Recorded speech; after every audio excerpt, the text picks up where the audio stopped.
Chapter 1. The Invisible Man.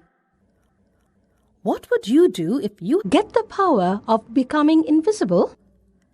Can it happen in reality? The play you are going to read is about an invisible man. It has been adapted from the famous play The Invisible Man by H.G. Wells. Let's see what happens when the people at a small inn discover that a traveller staying with them is actually invisible. Characters: Griffin, a scientist whose experiment helps him to become invisible, but he cannot become visible again. Mrs. Hall, the wife of a local innkeeper. Jimson, the porter of the inn. Dr. Cuss, the general practitioner. First man, second man, local villagers. Scene: a cold, stormy night in the village of Epping, in West Sussex, south of England. A stranger staggers into the Coach and Horses Inn.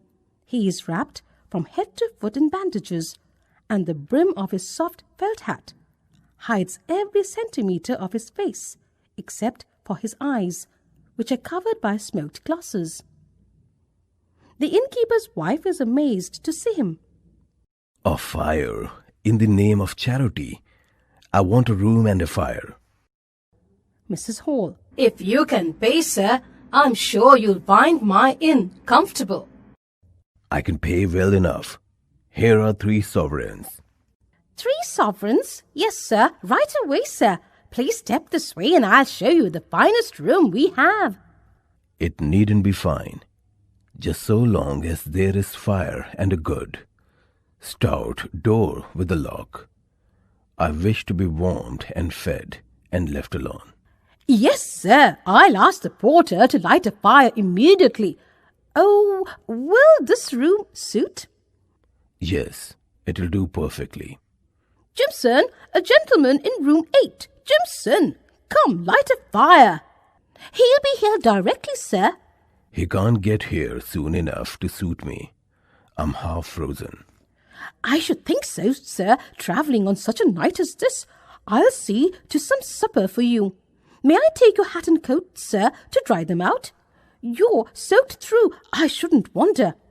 No, I prefer to keep them on, and I don't want people hanging about. Very good, sir. You needn't be so touchy. I was only trying to be sociable. I do not look for sociability at all. I have a great deal of work to do, and I wish to do it undisturbed. I trust, madam, that I make myself clear.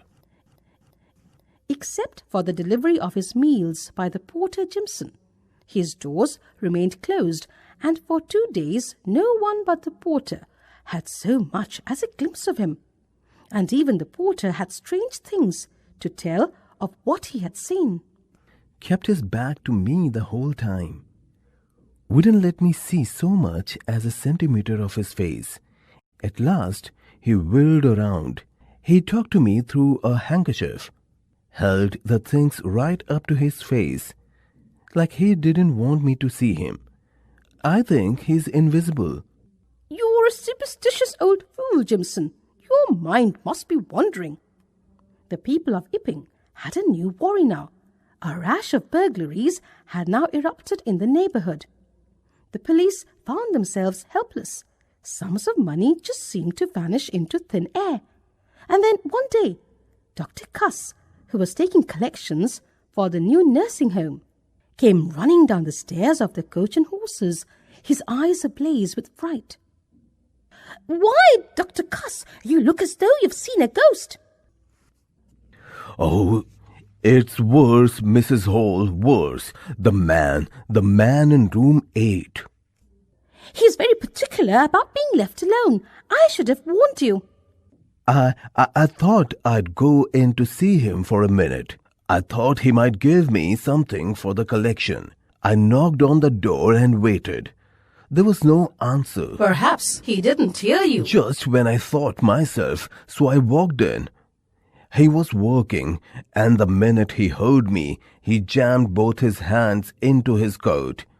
But I was able to see he had no hands, just empty sleeves. And when he turned around, he had no face, You can see right through him, except where there's clothing covering him. That's why he always wears the bandages, and the hat, and the smoked glasses. The stranger in room 8 is an invisible man. The strange story spread through the town like wildfire. Most people refused to believe it, though it seemed to explain the petty thieveries that had been going on. A deputation of townsmen was soon formed to arrest and capture the incredible invisible man. Should we knock on the door or burst right in? No use knocking. It would only warn him. Jimson's right. He would have a chance to make himself invisible. We will do better to just rush in, take him more by surprise. Very well. Now, then 1, 2, 3, push! We've got you now, invisible man. Oh no, my secret is out, is it? Look, that bandage is hanging in mid-air. Must be him. Fools, how easily I can elude you. The bandage has dropped to the floor. We'll never catch him once he gets them off. He'll be invisible again. There's the last of it. Now come and catch me if you can. Dr. Cuss, a blow with the poker to teach you not to meddle where you aren't wanted. You'll never catch me. Nobody can catch the invisible man. Ha ha ha ha! Chapter 2. The Mind Reader. Can you read what is going on in someone's mind? Perhaps not. This story is about a king who ordered his diwan to search for a genius who could read his mind. Let's read the story to know if he found such a genius in his kingdom. A king who swore by his own wisdom ruled over the Santhal tribals in a river-rich stretch of Bengal. He was ever ready to wage a war, convinced his mighty warriors were destined never to lose. He consulted pundits when plotting important moves against rival kingdoms, but often overruled their judgment. Then, to the amazement of all subjects, he sent a crier through his land, offering a huge reward of grain and goats to anyone who could read his mind. Can you guess what I'm thinking? He asked one of his courtiers, who swept to the ground in a deep bow, but discreetly refused to answer. Are you mind readers? He teased the court pundits, who pretended to pore over their dog-eared ancient manuscripts to dodge his questions. Not many people came forward to hazard a guess, which irritated the king even more. Finally, he summoned his diwan, the loyal chief minister, who had served him for over 2 decades. I am going to entrust you with a job of utmost importance, declared the king. Will you do your best for me? Haven't I always, sir? Said the diwan softly. You have, Diwan Moshai, replied the king. I can think of no one else who can carry this out. I want you to scan every square inch of my kingdom to find a man who can predict what's on my mind. How long have I, sir? The troubled diwan asked. A month from today, the king pronounced, waving the diwan out of his sight. But no matter how hard the diwan searched, he found this genius elusive. No one in the kingdom revealed the faintest trace of the unusual talent the king sought. Finally, with just a week in hand, the diwan gave way to despair. "What's bothering you, Baba?" his grown-up daughter asked at breakfast, watching the dimming light in her father's eyes.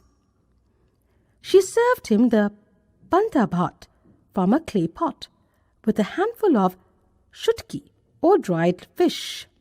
At first he huddled over his food, refusing to confide in her, but by the last morsel he had told her all. "I think I can solve this problem," she said. "Just leave it to me." On the 7th day she brought a shepherd clad in dusty garments to her father, "I think he's perfect for the job," she announced. Aghast at her choice, he protested, but he had no time to look for a replacement, so he took the shepherd to the court with him. The shepherd looked at the king on his magnificent throne, and at his courtiers standing stiffly to attention in rows according to their ranks. He was smiling to himself. He seemed undaunted by his surroundings. The king snapped his fingers. The shepherd looked at him squarely in the eye. The court staff shuffled uneasily, fixing the shepherd with an icy gaze. The king raised a single finger. Quicker than a bolt of lightning, the shepherd held up two. The king guffawed with delight. The courtiers laughed too, though puzzled by the exchange. When the laughter died down, the king raised 3 fingers. The shepherd shook his head violently from side to side, then tried to flee the court. But the sentries restrained him and brought him back to face the king. "This is the wisest man I've ever encountered." The king clapped his hand in glee. He took an expensive ring off his right hand and handed it to the trembling shepherd.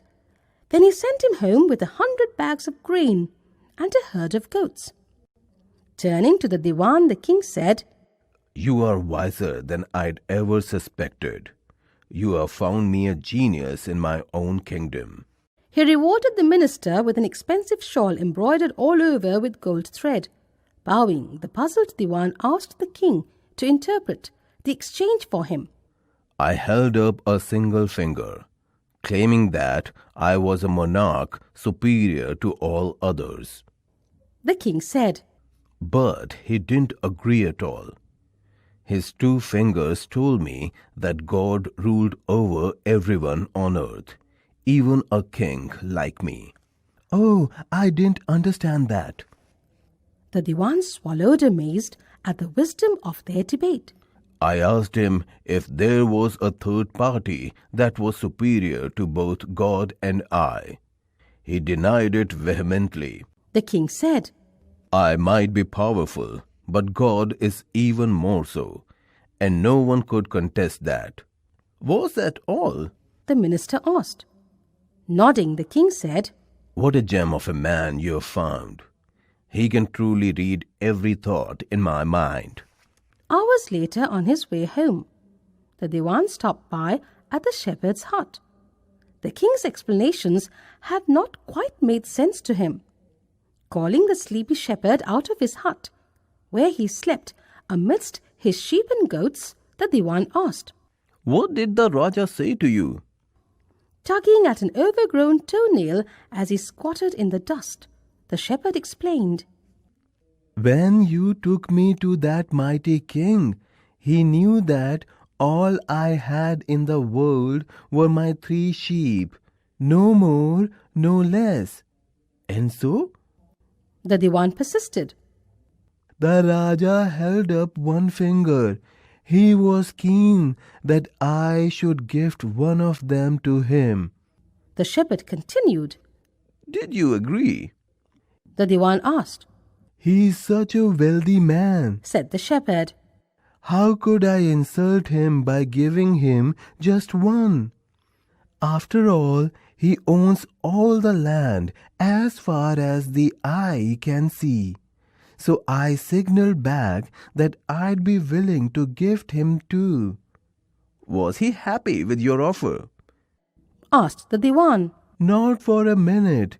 He made it clear that he wanted all the 3 of my sheep. The shepherd explained in deep anguish. That was such an impossible request. It would have ruined me.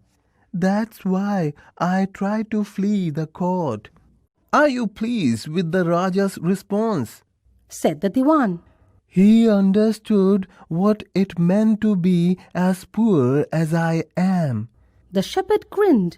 So, instead of taking my sheep from me, he sent me home with all these grains and so many goats. He's a wise Raja indeed. Chapter 3. Somebody's Mother. Have you ever helped an old person? Would you not like your parents or grandparents to be helped by someone else when you are not with them?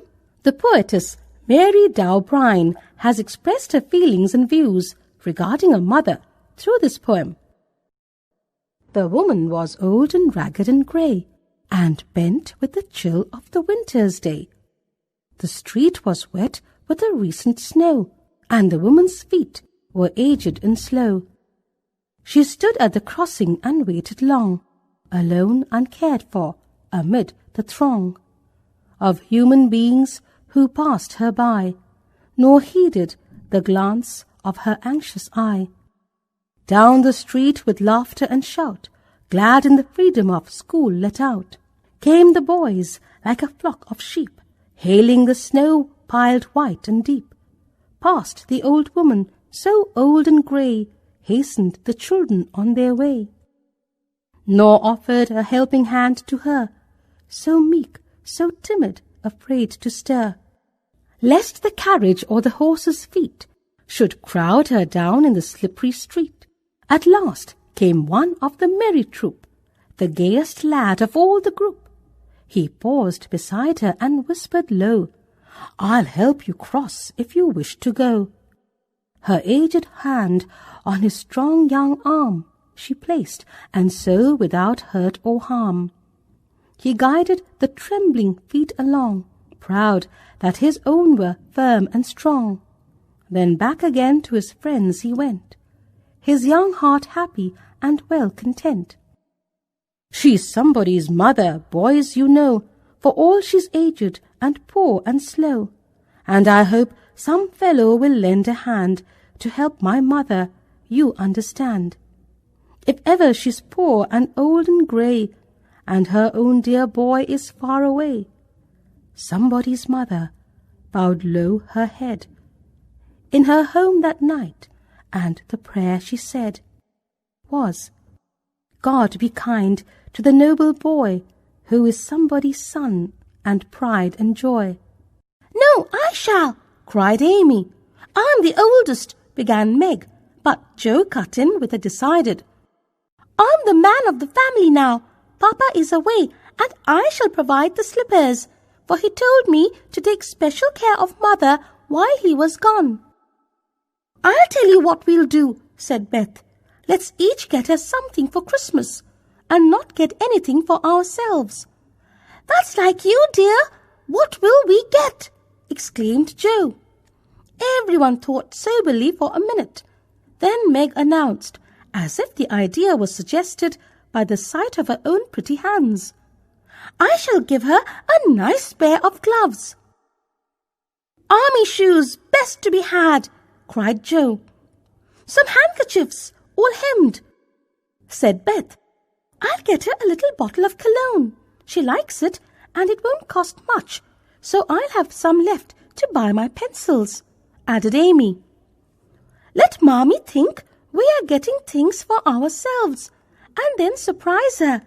We must go shopping tomorrow afternoon," Meg said. "Glad to find you so merry, my girls," said a cheery voice at the door, and the girls turned to welcome a tall motherly lady with a "Can I help you?" look about her, which was truly delightful. She was not elegantly dressed, but a noble-looking woman, and the girl thought the grey cloak and unfashionable bonnet covered the most splendid mother in the world. "Well, dearies, how have you gotten today? There was so much to do getting the boxes ready to go tomorrow that I didn't come to dinner. Has anyone called, Beth? How is your cold, Meg? Joe, you look tired to death. Come and kiss me, baby." While making these maternal inquiries, Mrs. March got her wet things off, her warm slippers on, and sitting down in the easy chair, drew Amy to her lap, preparing to enjoy the happiest hour of her busy day. The girls flew about, trying to make things comfortable, each in her own way.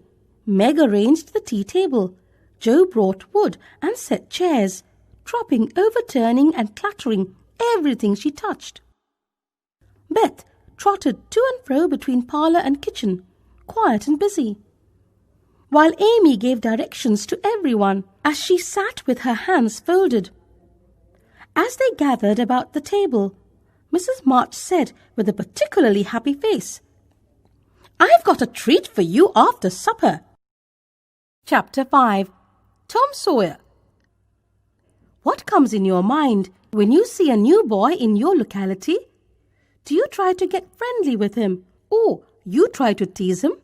This story is about a naughty boy who tries to show his superiority over a new child. Let's see what happens. "Tom!" No answer. "Tom!" No answer. "What's going on with that boy, I wonder? You, Tom!" No answer. "Well, I swear, if I get hold of you, I'll—" She did not finish because she was bending down and jabbing under the bed with a broom, and she needed breath to put strength into the jabs.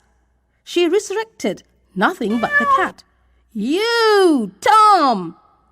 There was a slight noise behind her, and she turned just in time to seize a small boy by his jacket and arrest his flight. "There! I should have thought of that closet. What have you been doing in there?" Nothing. "Nothing? Look at your hands, and look at your mouth. What is that stuff?" I don't know, Aunt. "Well, I know. It's jam. That's what it is. 40 times I've said if you didn't let that jam alone, I'd skin you. Hand me that switch." The switch hovered in the air. The peril was desperate. Look behind you, Aunt. The old lady whirled around and snatched her skirts out of danger. The lad fled on the instant, scrambled up the high board fence, and disappeared over it. His Aunt Polly stood surprised a moment, and then broke into a gentle laugh. "Hang the boy! Can't I ever learn anything?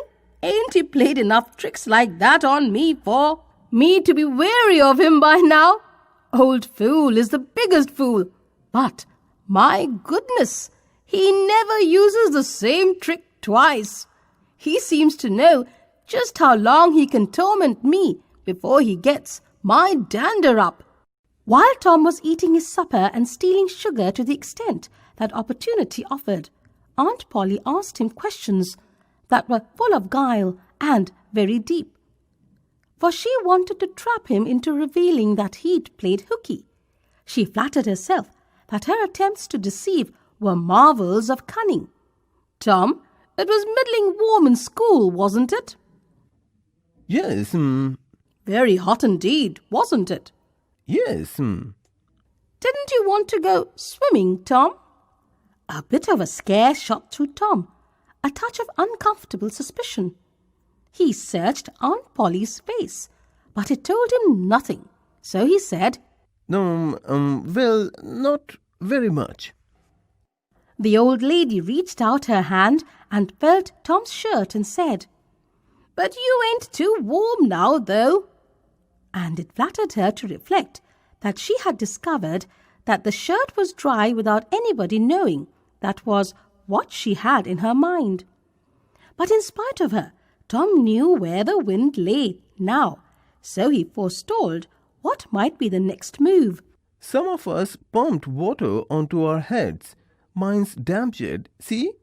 Aunt Polly was vexed to think she had overlooked that bit of circumstantial evidence and missed a trick. Then she had a new inspiration. "Tom, you didn't have to undo your shirt collar where I sewed it to pump on your head, did you? Unbutton your jacket." The trouble vanished out of Tom's face. He opened his jacket. His shirt collar was securely sewed. She was half sorry that her sagacity had miscarried, and half glad that Tom had stumbled into obedient conduct for once. But Tom did not wait for the rest. He shot out through the door. In a safe place, Tom examined 2 large needles, which were thrust into the lapels of his jacket, and had thread bound about them. One needle carried white thread, and the other black. He was not the model boy of the village. He knew the model boy very well though, and loathed him. Within 2 minutes or even less, he had forgotten all his troubles. Not because his troubles were one bit less heavy and bitter to him than a man's are to a man, but because a new and powerful interest bore them down and drove them out of his mind for the time. Just as men's misfortunes are forgotten in the excitement of new enterprises. This new interest was a valued novelty in whistling.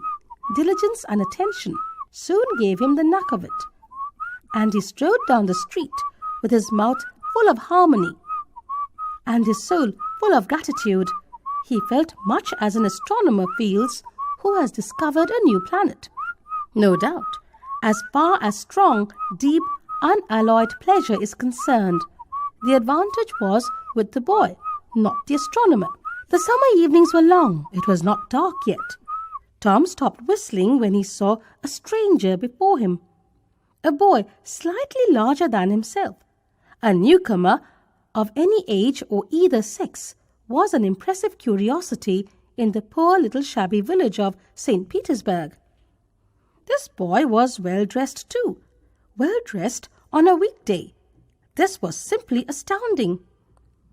His hat was a dainty thing. His close-buttoned blue jacket was new and natty, and so were his pantaloons. He had shoes on, and it was only Friday. He even wore a necktie, a bright bit of ribbon. He had a citified air about him that ate into Tom's vitals. The more Tom stared at the splendid marvel, the higher he turned up his nose at his finery, and the shabbier and shabbier his own outfit seemed to him to grow. Neither boy spoke. If one moved, the other moved, but only sidewise in a circle.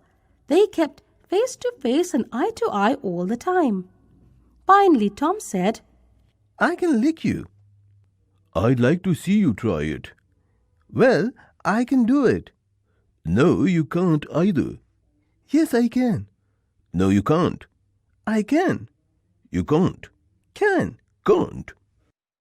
An uncomfortable pause. Then Tom said, "What's your name?" "It isn't any of your business." "Well, I'll make it my business." "Well, why don't you?" "If you say much, I will." "Much, much, much. 3 now." "Oh, you think you're mighty smart, don't you? I could lick you with hand tied behind me if I wanted to." "Well, why don't you do it? You say you can do it." "Well, I will, if you fool with me." "Oh yes, I've seen whole families in the same fix." "Smarty, you think you're some now, don't you? Oh, what a hat." "You can lump that hat if you don't like it. I dare you knock it off, and anybody that'll take a dare will suck eggs." "You're a liar." "You're another." "You're a fighting liar and doesn't take up." "Or take a walk."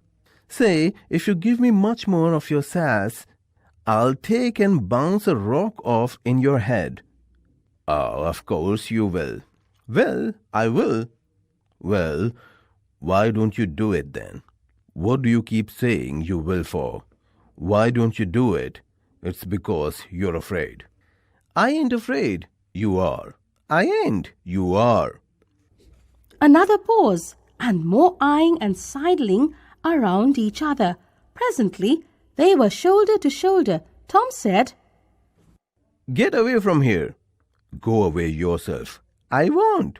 "I won't either." Tom said, "You are a coward and a pup. I'll tell my big brother on you, and he can thrash you with his little finger, and I'll make him do it too." "What do I care for your big brother? I've got a brother that's bigger than he is, and what's more, he can throw him over that fence too." "That's a lie." "Your saying so doesn't make it so." Tom drew a line in the dust with his big toe and said, "I dare you to step over that, and I'll lick you till you can't stand up. Anybody that'll take a dare will steal sheep. The new boy stepped over promptly and said, Now you said you do it. Now let's see you do it. Don't you crowd me now. You better look out. Well, you said you do it. Why don't you do it? By jingo, for 2 cents I will do it. The new boy took 2 broad coppers out of his pocket and held them out with derision. Tom struck them to the ground. In an instant, both boys were rolling and tumbling in the dirt, gripped together like cats, and for the space of a minute they tugged and tore at each other's hair and clothes, punched and scratched each other's nose, and covered themselves with dust and glory. Presently the confusion took form, and through the fog of battle Tom appeared, seated astride the new boy and pounding him with his fists. Holler enough, said he. The boy only struggled to free himself. He was crying mainly from rage. Holler enough. And the pounding went on. At last the stranger got out a smothered Nuff. And Tom let him up and said, Now that'll learn you. Better look out who you are fooling with next time. The new boy went off, brushing the dust from his clothes, snubbing, sniffling, and occasionally looking back and shaking his head and threatening what he would do to Tom the next time he caught him out. To which Tom responded with jeers and started off in high feather. And as soon as his back was turned, the new boy snatched up a stone, threw it, and hit him between the shoulders, and then turned tail and ran like an antelope. Tom chased the traitor home, and thus found out where he lived. He then held a position at the gate for some time, daring the enemy to come outside, but the enemy only made faces at him through the window and declined. At last the enemy's mother appeared and called Tom a bad, vicious, vulgar child, and ordered him away. Tom left, but not without saying that he'd get back at the boy. He got home pretty late that night, and when he climbed cautiously in through the window, Aunt Polly was waiting in ambush, and when she saw the condition of his clothes, her resolution to turn Tom's Saturday into hard labor became firm. Chapter 6. All the world's a stage. Do you believe that the world is like a stage and we all are players? Does God send us to the earth just to perform our roles? The poet William Shakespeare has expressed his view regarding the different stages of a man's life through this poem. All the world's a stage, and all the men and women merely players. They have their exits and their entrances, and one man in his time plays many parts, mewling and puking in the nurse's arms. Then the whining schoolboy with his satchel and shining morning face, creeping like snail unwillingly to school. And then the lover sighing like furnace, with a woeful ballad made to his mistress's eyebrow. Then a soldier full of strange oaths, and bearded like the pard, jealous in honour, sudden and quick in quarrel, seeking the bubble reputation even in the cannon's mouth. And then the justice, in fair round belly with good capon lined, with his eyes severe and beard of formal cut, full of wise saws and modern instances, and so he plays his part. The sixth age shifts into the lean and slippered pantaloon, with spectacles on nose and pouch on side. His youthful hose well saved, a world too wide for his shrunk shank and his big manly voice. Turning again towards childish treble, pipes and whistles in his sound. Last scene of all that ends this strange eventful history is second childishness and mere oblivion, sans teeth, sans eyes, sans taste, sans everything. Chapter 7. Ashtavakra. All parents wish from the bottom of their heart that their children become wiser and wealthier than them. Can you imagine a father who can curse his own child just because his child tries to correct his knowledge? This this story is about such a great child who was cursed by his father. Let's know what actually had happened. Sage Udalaka, known for his wisdom, ran an ashram where Vedic knowledge was imparted to the pupils. One of his disciples, Kahoda, was extraordinarily brilliant and was therefore his favorite student. Udalaka was very happy and impressed with him through all the years he had taught him. So he decided to give his daughter Sujata to Kahoda in marriage, once she was old enough to marry. They were soon married, and after some time, Sujata became pregnant, being the daughter of a wise sage. She wanted her child to become a wise man when he grew up. With this wish and the hope that the child in the womb could start gaining knowledge even before it was born, she began to attend the class of her father and husband. She would tirelessly sit through the classes and listen to the chanting of verses from the Vedas and the words of wisdom meant for the pupils. One day, while the pregnant Sujata sat in Kahoda's class, the unborn baby spoke from her womb. Father, this is not the correct way to chant Vedic verse. There are 8 errors in each verse that you are reciting. For a second, Kahoda was silent. He felt terribly insulted before his pupils and cursed his unborn child. I curse you for your defiance. You will be born with 8 deformities in all the 8 vital parts of the body. Sujata did not believe that any father in his senses could possibly do something of that kind. She thought that her husband had felt insulted and therefore impulsively cursed the child, and that the outburst of anger should not bother her. Meanwhile, there was a severe drought in the village. Sujata was very ambitious and wanted the best for her child. The drought had somewhat upset her plans. She needed more money to raise her child well. So she persuaded her husband to approach King Janaka. It was known to all that the king was at the time preparing for a yajna. She asked her husband to assist the king in performing the yajna, for which she hoped that the king would reward him handsomely. When Kahoda approached Janaka, the king received him with due respect, but he said to him, Kahoda, I regretfully inform you that though I wanted to perform the Agni Yajna, I am unable to perform it. I have been keen to perform the yajna for several years now, but in vain. Sage Bandi heard of my intentions and came to me. He told me that I will be permitted to perform the yajna only on one condition.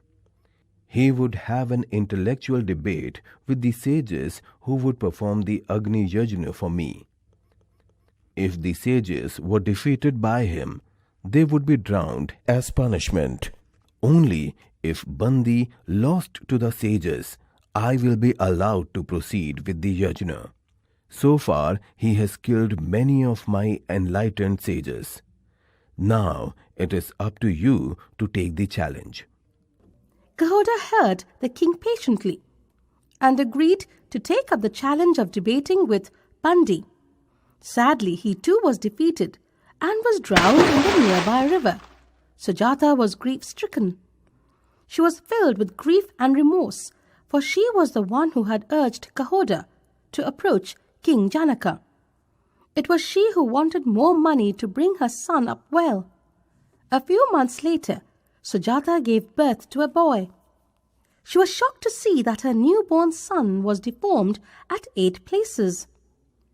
It was then that she remembered how the unborn baby had been cursed by his father. The child was named Ashtavakra by Udalaka. At the same time, a son was born to Udalaka, and he was named Svetaketu. Ashtavakra and Svetaketu grew up like brothers. They learnt the scriptures from Udalaka. Ashtavakra grew up thinking that Udalaka was his father and Svetaketu his brother. Ashtavakra was extremely intelligent and soon became the apple of his grandfather's eye. Sage Udalaka was very proud of him. By the time Ashtavakra was 12, he had learned all that he needed to know from his grandfather. Around the same time he learnt the fate of his father and the yajna of King Janaka, which still remained unfinished, as no one could defeat Bandi. So he decided to go along with his uncle Svetaketu to Mithila to defeat Bandi in a debate and avenge his father's killing. The king was surprised to see a small deformed boy. He asked a few questions and was greatly impressed by the young scholar's knowledge. King Janaka soon arranged for a debate with Bandi.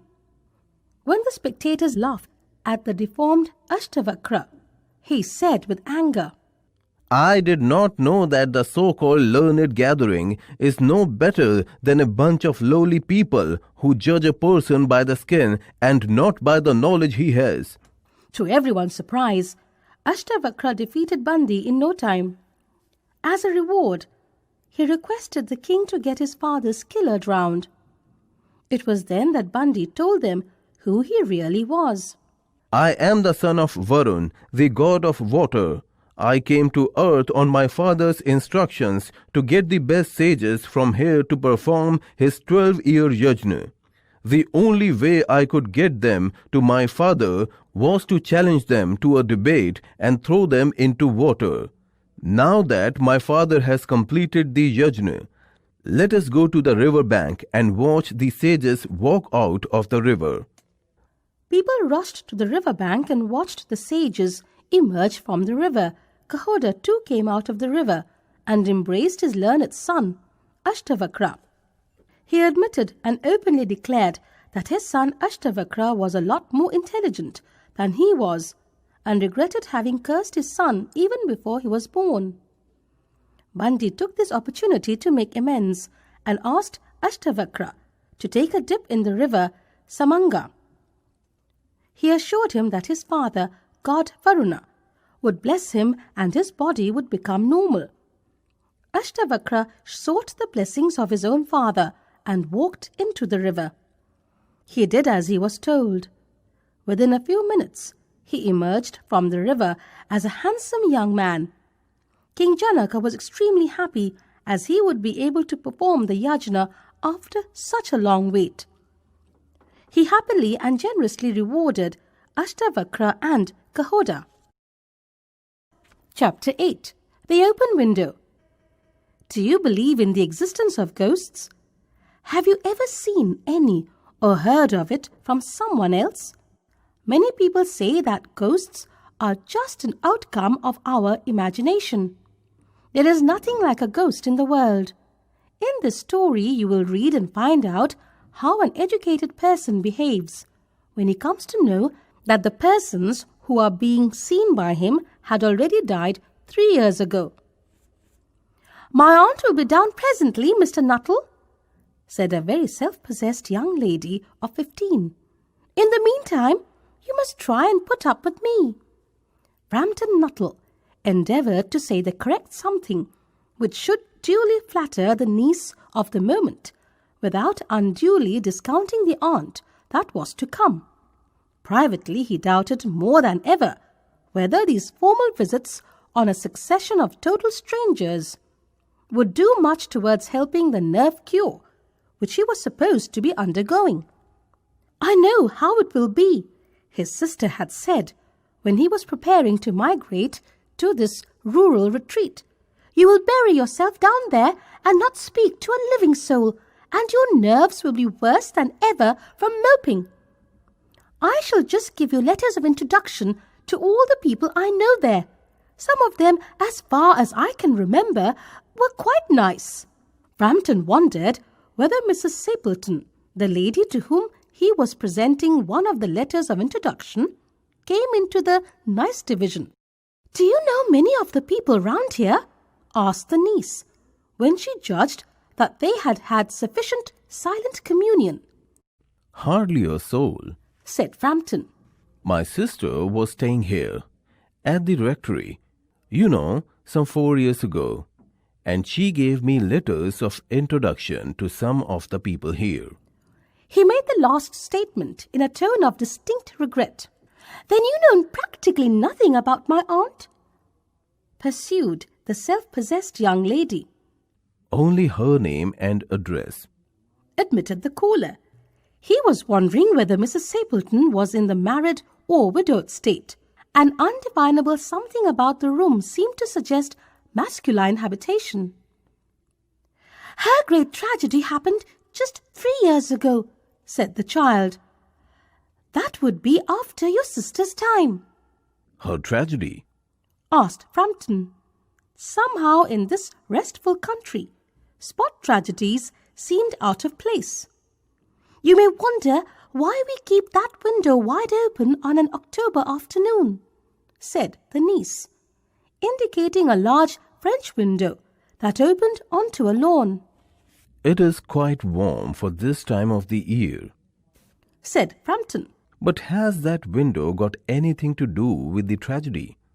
Out through the window 3 years ago to a day, her husband and her 2 young brothers went off for days shooting. They never came back, in crossing the moor to their favourite snipes shooting ground. They were all engulfed in a treacherous piece of bog. It had been that dreadful wet summer, you know, and places that were safe in other years gave way suddenly without warning. Their bodies were never recovered. That was the dreadful part of it." Here the child's voice lost its self-possessed note and became falteringly human. "Poor aunt always thinks that they will come back someday, they and the little brown spaniel that was lost with them, and walk in at that window just as they used to do. That is why the window is kept open every evening till it is quite dusk. Poor dear aunt! She has often told me how they went out, her husband with his white waterproof coat over his arm, and Ronnie, her youngest brother, singing, 'Bertie, why do you bound?' as he always did to tease her, because she said it got on her nerves. Do you know, sometimes on still, quiet evenings like this, I almost get a creepy feeling that they will all walk in through that window." She broke off with a little shudder. It was a relief to Frampton when the aunt bustled into the room with a whirl of apologies for being late in making her appearance. "I hope Vera has been amusing you," she said. "She has been very interesting," said Frampton. "I hope you don't mind the open window," said Mrs. Stapleton briskly. "My husband and brothers will be home directly from shooting, and they always come in this way. They've been out for snipe in the marshes today, so they'll make a fine mess over my poor carpets. So like you menfolk, isn't it?" She rattled on cheerfully about the shooting and the scarcity of birds and the prospects for duck in the winter. To Frampton, it was all purely horrible. He made a desperate, but only partially successful effort to turn the talk on to a less ghastly topic. He was conscious that his hostess was giving him only a fragment of her attention, and her eyes were constantly straying past him to the open window and the lawn beyond. It was certainly an unfortunate coincidence that he should have paid his visit on this tragic anniversary. "The doctors agree in ordering me complete rest, an absence of mental excitement, and avoidance of anything in the nature of violent physical exercise," announced Frampton, who laboured under the tolerably widespread delusion that total strangers and chance acquaintance are hungry for the least detail of one's ailments and infirmities, their cause and cure. "On the matter of diet, they are not so much in agreement," he continued. "No," said Mrs. Stapleton, in a voice which only replaced a yawn at the last moment. Then she suddenly brightened into alert attention, but not to what Frampton was saying. "Here they are at last!" she cried. "Just in time for tea, and don't they look as if they were muddy up to the eyes?" Frampton shivered slightly and turned towards the niece with a look intended to convey sympathetic comprehension.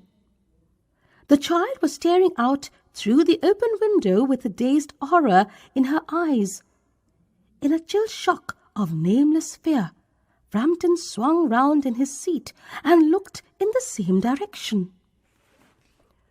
In the deepening twilight, 3 figures were walking across the lawn towards the window. They all carried guns under their arms, and one of them was additionally burdened with a white coat hung over his shoulders. A tired brown spaniel kept close at their heels. Noiselessly they neared the house, and then a hoarse young voice chanted out of the dusk, "I said, Bertie, why do you bound?" Frampton grabbed wildly at his stick and hat. The hall door, the gravel drive, and the front gate were dimly noted stages in his headlong retreat. A cyclist coming along the road had to run into the hedge to avoid imminent collision. "Here we are, my dear," said the bearer of the white mackintosh, coming in through the window.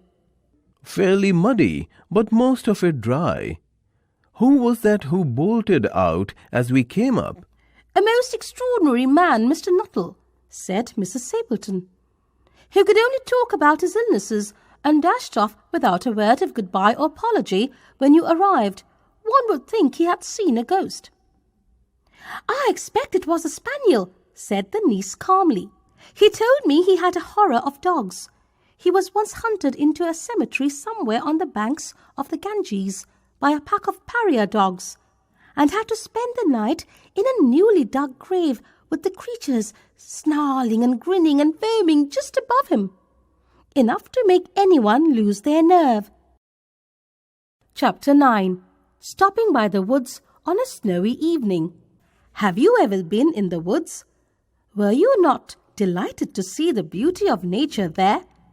The poet of this lovely poem, Robert Frost, wants to share his experience of passing through the woods for a long journey, but could not escape the beauty of the woods and stopped at one place for a moment. Whose woods these are, I think I know. His house is in the village, though. He will not see me stopping here to watch his woods fill up with snow. My little horse must think it queer to stop without a farmhouse near. Between the woods and frozen lake, the darkest evening of the year, he gives his harness bells a shake to ask if there is some mistake. The only other sounds the sweep of easy wind and downy flake. The woods are lovely, dark and deep, but I have promises to keep, and miles to go before I sleep, and miles to go before I sleep. Chapter 10. Helen Keller. If a person has passion and dedication to achieve his or her goal, his or her disabilities become his or her source of inspiration. Such a great lady was Helen Keller, who is the source of inspiration for millions of physically challenged people. Let's read about this great lady. The story of Helen Keller is the story of a child who, at the age of 19 months, suddenly lost her hearing and vision, and who, against overwhelming odds and with a great deal of persistence, grew into a highly intelligent and sensitive woman who wrote, spoke, and labored incessantly for the betterment of others. So powerful a symbol of triumph over adversity did she become, that she has a definite place in the history of our time and of times to come. Helen Adams Keller was born a healthy child in Tuscumbia, Alabama, USA on June 27, 1880, in a white-framed cottage called Ivy Green. On her father's side, she was descended from Alexander Spotswood, a colonial governor of Virginia, who was connected with the Lee and other Southern families. On her mother's side, she was related to a number of prominent New England families, including the Hales, the Everetts, and the Adamses. Her father, Captain Arthur Keller, was the editor of the newspaper The North Alabamian. Captain Keller also had a strong interest in public life and was an influential figure in his own community. In 1885, under the Cleveland administration, he was appointed Marshal of North Alabama. The illness that struck the infant Helen Keller and left her deaf and blind before she learned to speak was diagnosed as brain fever at the time. Perhaps it was scarlet fever. As Helen Keller grew from infancy into childhood, she was wild and unruly, and had little real understanding of the world around her. Helen Keller's new life began on a March day in 1887, when she was a few months short of 7 years old.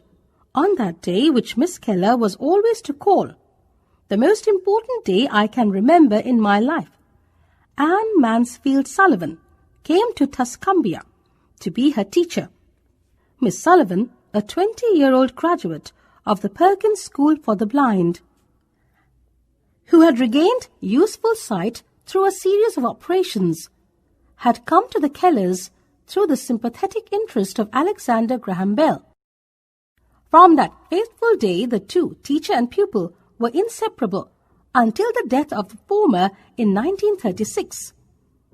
How Miss Sullivan turned the uncontrolled child into a responsible human being and succeeded in awakening and stimulating her marvelous mind is familiar to millions, most notably through William Gibson's play and film, The Miracle Worker, Miss Keller's autobiography of her early years, The Story of My Life, and Joseph Lash's Helen and Teacher. Miss Sullivan began her task with a doll that the children at Perkins had made for her to take to Helen by spelling D-O-L-L into the child's hand. She hoped to teach her to connect objects with letter. Helen quickly learned to form the letters correctly and in the correct order, but did not know she was spelling a word or even that word existed. In the days that followed, she learned to spell a great many more words in this uncomprehending way. One day she and teacher, as Helen always called her, went to the outdoor pump. Miss Sullivan started to draw water and put Helen's hand under the spout.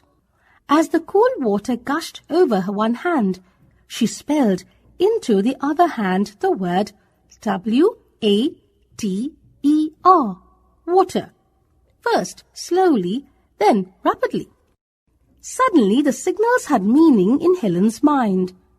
She knew that water meant the wonderful cool substance flowing over her hand. Quickly she stopped and touched the earth and demanded its letter name, and by nightfall she had learned 30 words. Thus began Helen Keller's education. She proceeded quickly to master the alphabet, both manual and in raised print for blind readers, and gained facility in reading and writing. In 1890, when she was just 10, she expressed a desire to learn to speak. Somehow she had found out that a little deaf-blind girl in Norway had acquired that ability. Miss Sarah Fuller of the Horace Mann School was her first speech teacher. Even when she was a little girl, Helen Keller said, "Someday I shall go to college." In 1898, she entered the Cambridge School for Young Ladies to prepare for Radcliffe College. She entered Radcliffe in the fall of 1900 and received a Bachelor of Arts degree in 1904. Throughout these years and until her own death in 1936, Anne Sullivan was always by Helen's side. Helen Keller's formal schooling ended when she received her BA degree, but throughout her life, she continued to study and stay informed on all matters of importance to modern people. In recognition of her wide knowledge and many scholarly achievements, she received honorary doctoral degrees from Temple University and Harvard University, and from the Universities of Glasgow, Scotland, Berlin, Germany, Delhi, India, and Witwatersrand in Johannesburg, South Africa. She was also an honorary fellow of the Educational Institute of Scotland. Anne Sullivan's marriage in 1905 to John Macy, an eminent critic and prominent socialist, caused no change in the teacher-pupil relationship. Helen went to live with the Macys, and both husband and wife unstintingly gave their time to help her with her studies and other activities. While still a student at Radcliffe, Helen Keller began a writing career that was to continue on and off for 50 years. In 1903, The Story of My Life, which had first appeared in serial form in the Ladies' Home Journal, appeared in book form.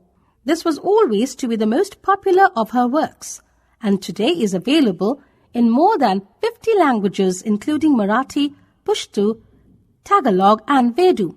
It is also available in several paperback editions in the United States.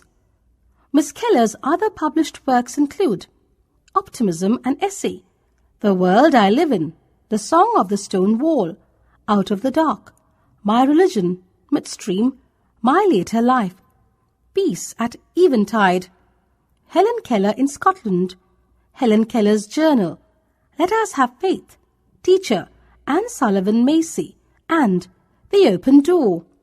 In addition, she was a frequent contributor to magazines and newspaper, writing most frequently on blindness, deafness, socialism, social issues and women's rights. She used a Braille typewriter to prepare her manuscripts and then copied them on a regular typewriter. During her lifetime, Helen Keller received awards of great distinction, too numerous to recount fully here. An entire room called the Helen Keller Archives at the American Foundation for the Blind in New York City is devoted to their preservation. These awards include Brazil's Order of the Southern Cross, Japan's Sacred Treasure, and the Philippines' Golden Hair, Lebanon's Gold Medal of Merit, and her own country's highest honor, the Presidential Medal of Freedom. In 1933, she was elected to membership in the National Institute of Arts and Letters. During the Louis Braille Centennial Commemoration in 1952, Miss Keller was made a Chevalier of the French Legion of Honor at a ceremony in the Sorbonne. On the 50th anniversary of her graduation, Radcliffe College granted her its Alumni Achievement Award. Her alma mater also showed its pride in her by dedicating the Helen Keller Garden in her honor, and by naming a fountain in the garden for Anne Sullivan Macy.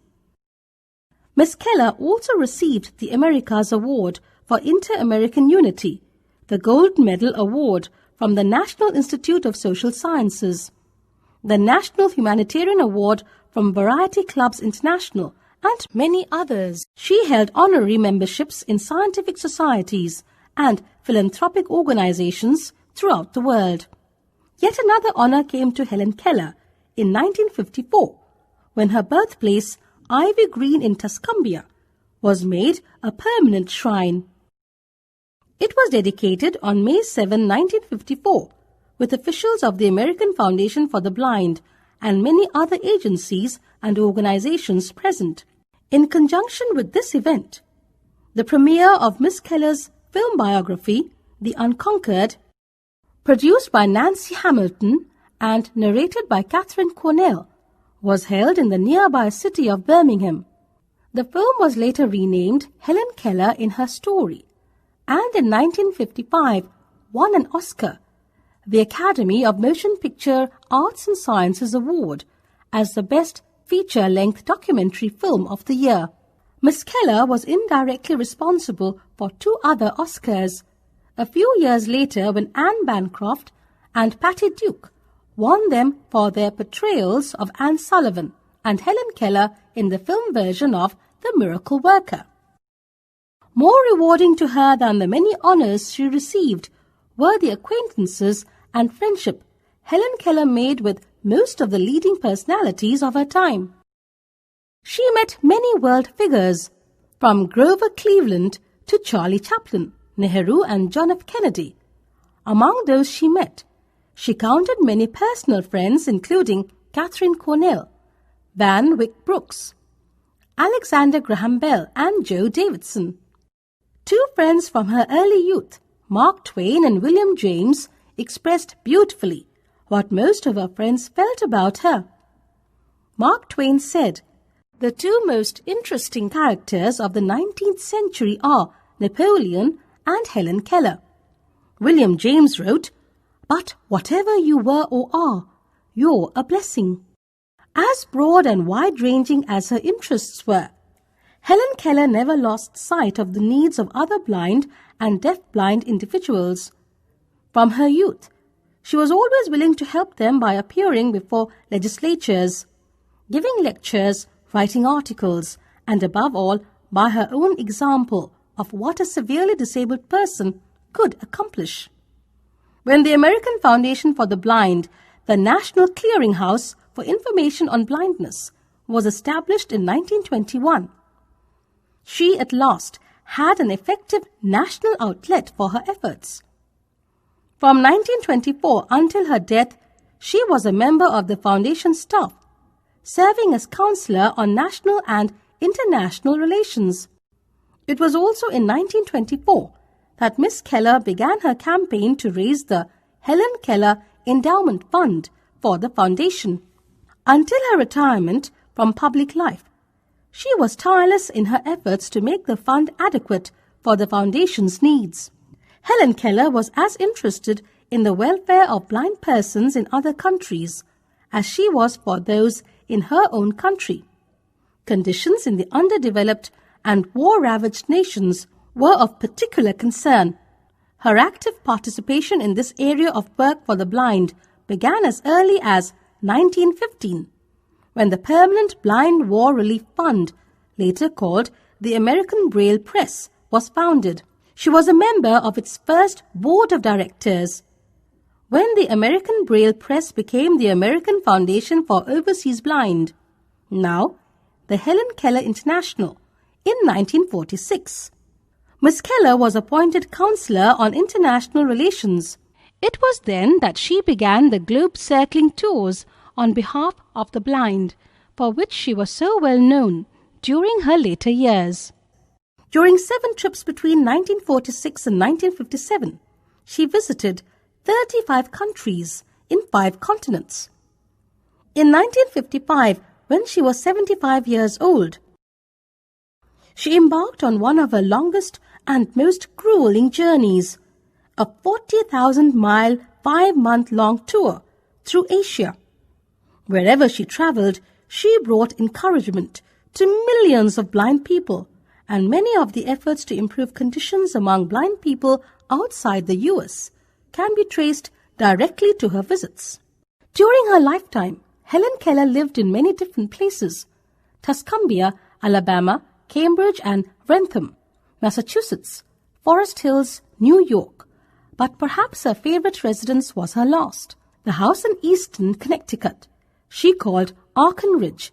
She moved to this white frame house, surrounded by memories of her rich and busy life, after her beloved teacher's death in 1936. And it was Arken Ridge she called home for the rest of her life. Teacher's death, although it left her with a heavy heart, did not leave Helen alone. Polly Thompson, a Scotswoman who joined the Keller household in 1914, assumed the task of assisting Helen with her work. After Miss Thompson's death in 1960, a devoted nurse companion, Mrs. Winifred Corbally, assisted her until her last day. Helen Keller made her last major public appearance in 1961 at a Washington, D.C. Lions Club International Foundation meeting. At this meeting, she received the Lions Humanitarian Award for her lifetime of service to humanity and for providing the conservation and aid to blind programs. During that visit to Washington, she was asked how many of American presidents she had met. She replied that she did not know how many, but that she had met all of them since Grover Cleveland.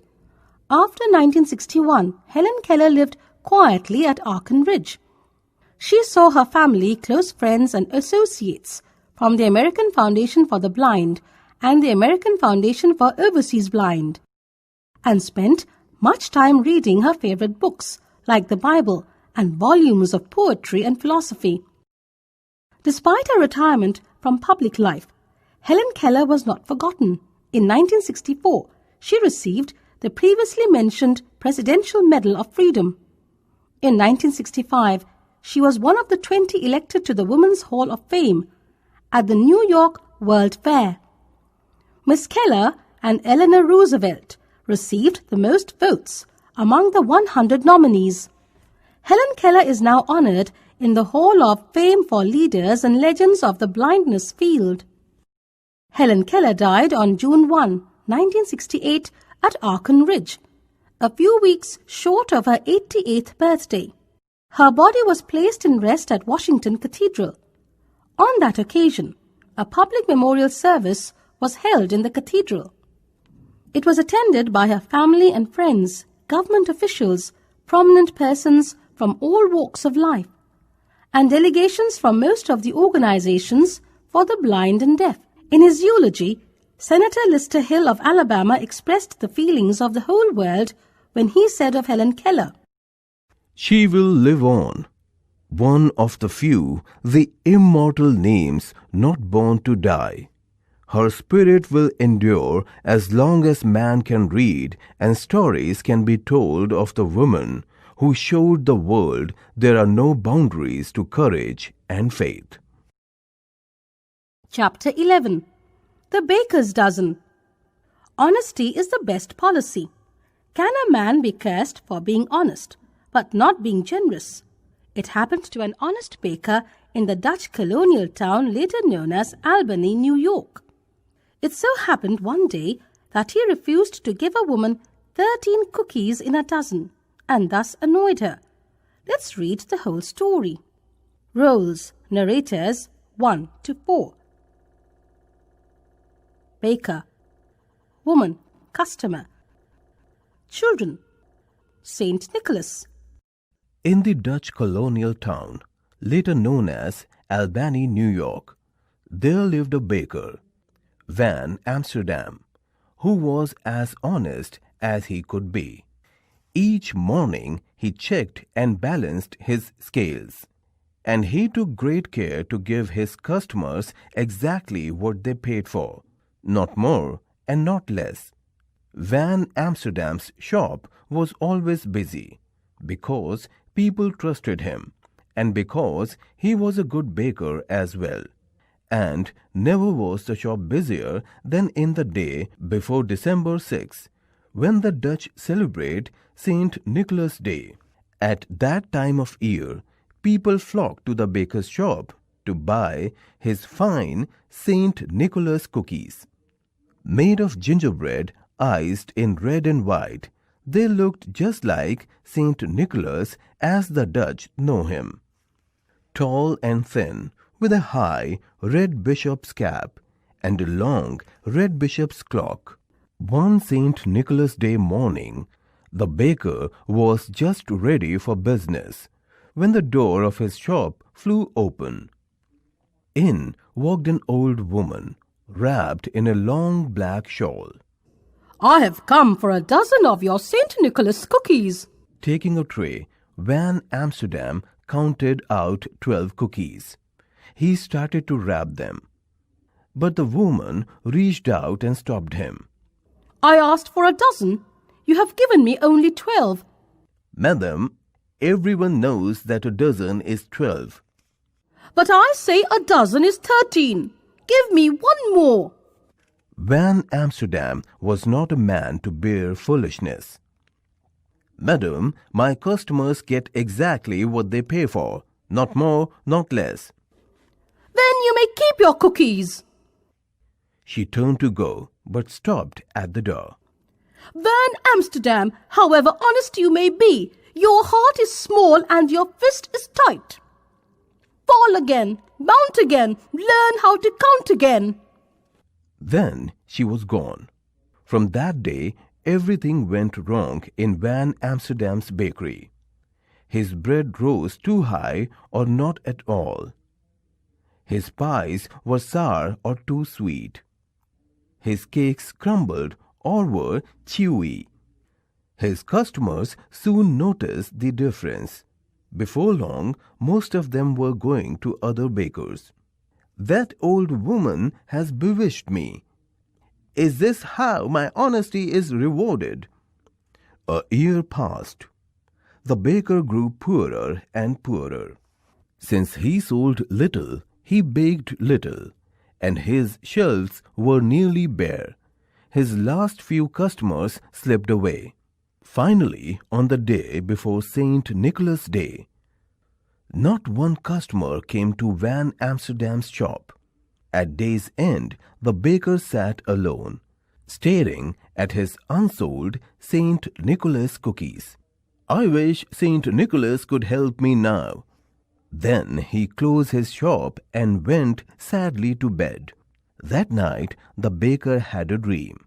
He was a boy again, one in a crowd of happy children, and there in the midst of them was St. Nicholas himself. The bishop's white horse stood beside him, its baskets filled with gifts. Nicholas pulled out one gift after another.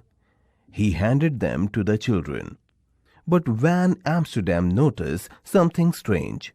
No matter how many presents Nicholas passed out, there were always more to give. In fact, the more he took from the baskets, the more they seemed to hold. Then Nicholas handed a gift to Van Amsterdam. It was one of the baker's own St. Nicholas cookies. Van Amsterdam looked up to thank him. But it was no longer St. Nicholas standing there. Smiling down at him was the old woman with the long black shawl. Van Amsterdam awoke with a start. Moonlight shone through the half-closed shutter as he lay there thinking, "I always give my customers exactly what they pay for, not more, not less, but why not give more?" The next morning, on the St. Nicholas Day, the baker rose early. He mixed his gingerbread dough and rolled it out. He cut the shapes and baked them. He iced them in red and white to look just like St. Nicholas, and the cookies were as fine as any he had made. Van Amsterdam had just finished when the door flew open. In walked the old woman with the long black shawl. "I've come for a dozen of your St. Nicholas cookies." In great excitement, Van Amsterdam counted out 12 cookies. And one more. "In this shop, from now on, a dozen is 13. "You have learned to count well. You will surely be rewarded." She paid for the cookies and started out. But as the door swung shut, the baker's eyes seemed to play a trick on him. He thought he glimpsed the tail end of a long red cloak. As the old woman foretold, Van Amsterdam was rewarded. When people heard he counted 13 as a dozen, he had more customers than ever. In fact, Van Amsterdam grew so wealthy that the other bakers in town began doing the same. From there, the practice spread to other towns, and at last through all the American colonies. And this, they say, is how 13 became the baker's dozen, a custom common for over a century, and lives in some places to this day. Chapter 12. The Miller of D. Do you think money is the only thing that gives us pleasure? No, not at all. Love in the family, peace of mind, good friends together with money give us pleasure. The poet has expressed almost same views through this poem. There dwelt a miller, hale and bold, beside the river Dee. He worked and sang from morn till night. no lark more blithe than he. And this the burden of his song forever used to be. I envy nobody. No, not I, and nobody envies me. Thou'rt wrong, my friend. Said good King Hal. As wrong can be. For could my heart be light as thine, I'd gladly change with thee. And tell me now what makes thee sing with voice so loud and free, while I am sad, though I'm a king, beside the river Dee. The miller smiled and doffed his cap. I earn my bread, Quoth he. I love my wife, I love my friend, I love my children three. I own no penny I cannot pay. I thank the river Dee, that turns the mill that grinds the corn, that feeds my babes and me. Good friend, Said Hal, and sighed the while. farewell and happy be, but say no more if thou'st be true, that no one envies thee. Thy mealy cap is worth my crown, thy mill my kingdom's fee. Such men as thou are England's boast, O miller of the Dee.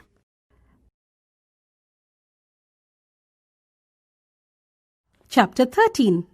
A Leopard in the Tunnel. Nowadays, trains have become a common means of transport. But around 50 years ago, only a few people had seen trains in our country. When the writer saw a train for the first time, he ran to his father in fear. He thought it was a huge dragon. Let's read the story in the writer's words. The first time I saw a train, I was standing on a wooden slope outside a tunnel, not far from Kalka. Suddenly, with a shrill whistle and a great burst of steam, a green and black engine came snorting out of the blackness. I turned and ran to my father. "A dragon!" I shouted. "There's a dragon coming out of its cave!" Since then, steam engines and dragons have always inspired the same sort of feeling in me: wonder, awe, and delight.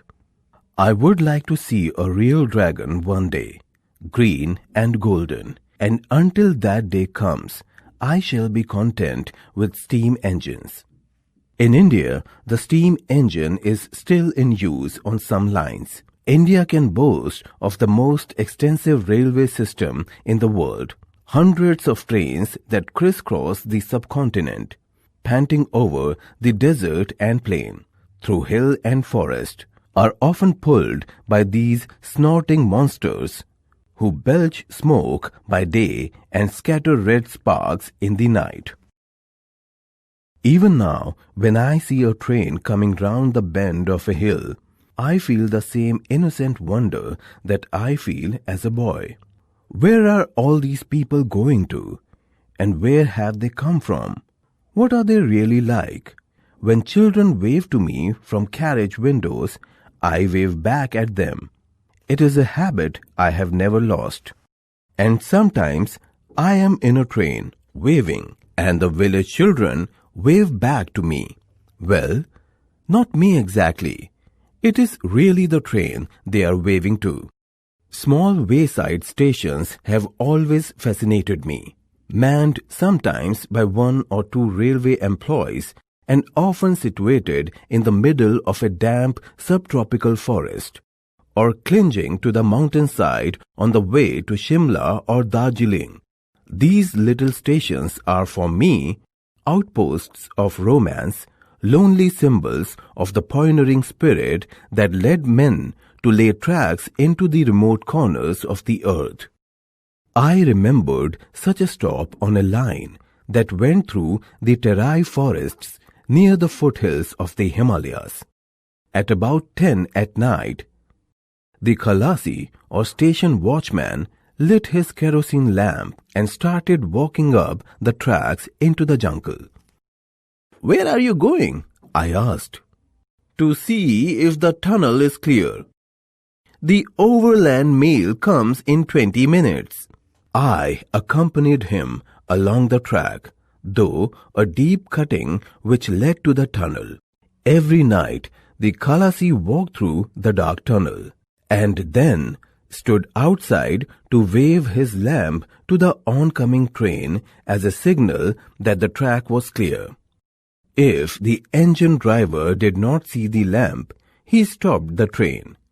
It always slowed down near the cutting. Having inspected the tunnel, we stood outside waiting for the train. It seemed a long time coming. There was no moon, and the dense forest seemed to be trying to crowd us into the narrow cutting. The sounds of the forest came to us. The bellowing of a sambar deer and the cry of a jackal told us that perhaps a tiger or a leopard was on the prowl. There were strange nocturnal bird sounds, and then silence. The Khalasi stood outside the tunnel, trimming his lamp, listening to the faint sounds of the jungle, sounds which only he could identify and understand. Something made him stand very still for a few moments, peering into the darkness, and I knew that everything was not as it should be. "There is something in the tunnel," he said. I could hear nothing at first, but then there came a regular sawing sound, just like the sound made by someone sawing through the branch of a tree. "Bagheera," whispered the Khalasi. He had said enough to enable me to recognize the sawing sound, a leopard trying to find its mate. "The train will be coming soon. We must drive the animal out or it will be run over." He must have sensed my surprise, because he said, "Do not be afraid. I know this leopard well. We have seen each other many times. He has a weakness for stray dogs and goats, but he will not harm us." He gave me his small hand axe to hold and, raising his lamp high, started walking into the tunnel, shouting at the top of his voice to try and scare away the animal. I followed close behind him. We had gone about 20 yards into the tunnel when the light from the lamp fell on the leopard.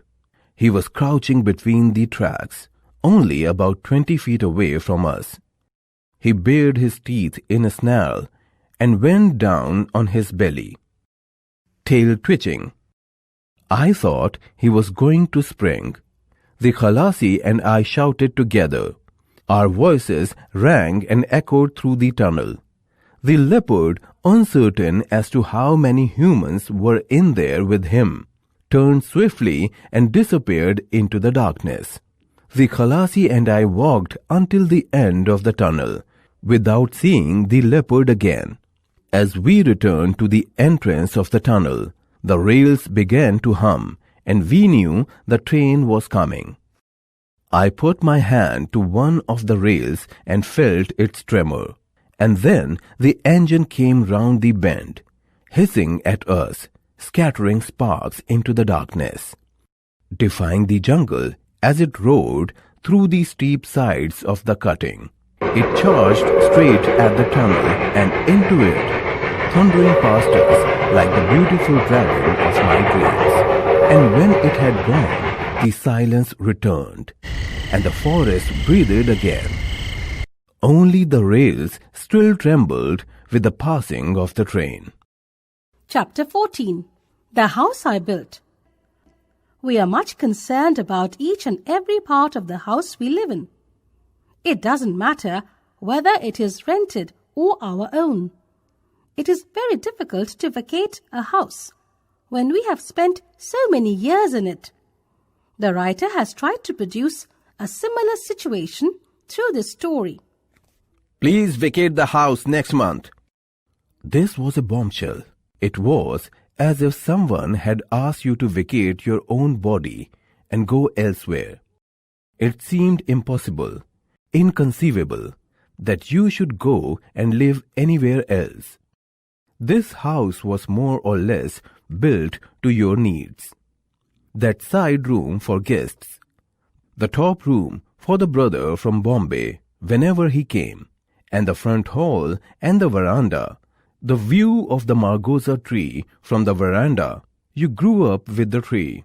And then those little creepers beside the front window. This house was part and parcel of yourself. You knew it intimately, every inch. You knew which spot under the roof would leak in mild rain and which during a downpour. You knew where the afternoon sun would attack you, and you knew a place in the passage which could be treated as ooty in summer. You knew where the full moon would steal in, and also which part of the house was vulnerable to a burglar's entry. You knew all this and also loved the tall, gawky citrus plant which put forth a single, hard-skinned fruit after nearly 10 years of tending. You watered the citrus all your spare hours and never let any child go near it. You feel desolate at the thought of going away from it all. No, impossible. I can't leave this house. But suddenly you realize that your house owner, who used to be such a sweet and amiable man, has assumed the features of a demon. You see a hard resoluteness in his eyes. You ask, "Why do you want us to vacate?" "We want to come and live in this house ourselves." "You have a house already." "Yes, but we want to pull it down and rebuild it. Please vacate the house by the 1st of next month." The 1st of next month turns up. You don't vacate. You also have an elderly person at home, for whose well-being you are entitled to show consideration. There is something wrong with her. Your doctor has advised that you should not disturb her. This gives you a couple of months more, and then perhaps an expectant mother. Even a stout-hearted house owner stands helpless before this reason. And then the tribulations of a newborn infant. The house owner has to watch anxiously over the growth of the child, for he can get the house only if the baby is in a fit condition to be moved out. And then possibly you can add a month or more because of the stars and the almanac. One or the other, all human reasons which no landlord, by the way, there seems to be no escape from this world, can brush aside. However, the one real reason all the time has been that you cannot find another house because you look for a replica of this house with all its surroundings, even down to such a last detail as the one fruit-yielding citrus plant. It is a trial of patience between you and the landlord. When considerable time has elapsed, the landlord accepts defeat by agreeing to your staying on strictly for another 6 months more, provided you agree to an enhancement of rent. 6 months pass too swiftly, and you are back where you were. During this phase, all the suavity of manners are gone. Desperation has given an edge to your landlord's tone. He is no longer prepared to show an interest in your family welfare. His tone becomes more and more aggressive each day. You go on repeating that surely he doesn't expect you to move to a Chatham with all the children and baggage, and that you are only too eager to move on, provided another house becomes available. You wouldn't care to stay on a moment longer than necessary. This reasonable attitude does not impress him. He is definitely unpleasant. You are losing nerve. Every day you dread his footsteps on the veranda, and you come to the stage of looking sullen and treating him as an enemy. The whole thing, the whole demoralization and barbarity, is due to the want of a house of one's own. A house, like clothes or food, is a primary and basic need for every human being. You wouldn't wear rented clothes all your life, would you? 100 reasons occur to you now as to why you should have a house of your own. It doesn't seem to matter where you get the land for it and how you build. You can add or subtract as much as you like from it. Your favorite corners will always remain yours. You can grow a wonderful garden. You can do what you like with the place. And above all, you won't have to pay rent every month. You are so intoxicated that you feel like turning up your nose at the landlord next time he comes. He is waiting to ask the stock question. When are you going to vacate? You look bored. The thought of building a house has given you a new confidence and assurance of manner, and the house owner looks somewhat tamed by it. You answer casually, Don't worry, I am as anxious to vacate as you, if not more. I am moving into a house of my own. Chapter 15. The West Wind. How do you feel when you are away from your homeland for a long time? Do you not like to return to your homeland? The poet personifies the west wind and imagines that it's calling him back to his home. Let's read the poem. It's a warm wind, the west wind, full of birds' cries. I never hear the west wind, but tears are in my eyes. For it comes from the west lands, the old brown hills, and Aprils in the west wind and daffodils. It's a fine land, the west land, for hearts as tired as mine. Apple orchards blossom there, and the air's like wine. There is cool green grass there, where men may lie at rest, and the thrushes are in song there, fluting from the nest. Will ye not come home, brother? Ye have been long away. It's April and blossom time, and white is the May, and bright is the sun, brother, and warm is the rain. Will ye not come home, brother, home to us again? The young corn is green, brother, where the rabbits run. It's blue sky and white clouds and warm rain and sun. It's song to a man's soul, brother, fire to a man's brain. To hear the wild bees and see the merry spring again.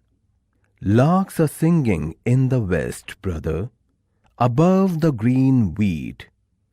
So will ye not come home, brother, and rest your tired feet? I've a balm for bruised hearts, brother, sleep for aching eyes, says the warm wind, the west wind, full of birds' cries. It's the white road, westwards is the road I must tread, to the green grass, the cool grass, and rest for heart and head, to the violets and the warm hearts, and the thrush's song. In the fine land, the west land, the land where I belong.